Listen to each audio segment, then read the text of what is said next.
Harga ikan di Namrole dan sekitarnya mengalami kenaikan signifikan akibat cuaca buruk dan gelombang yang membuat nelayan enggan melaut. Kondisi ini berdampak pada pasokan ikan dari nelayan yang terbatas dan ketersediaan ikan oleh pengepul di pasar mulai menipis.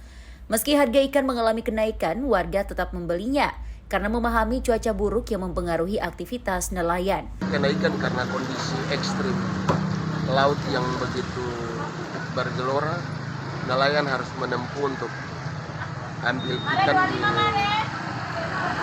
laut. Saat ini pasokan dan jenis ikan yang tersedia di pasar terbatas, terutama ikan momar, kawalinya, dan sejenisnya. Untuk ikan tuna masih tersedia, namun dengan harga yang lebih tinggi. Ikan tuna ukuran sedang hingga ukuran besar dibanderol dari harga Rp30.000 sampai Rp200.000 per ekornya. Sementara ikan per potong dijual dari kisaran Rp20.000 sampai Rp25.000 sesuai ukurannya. Dari Namrole, Eran Stasi Jawa melaporkan.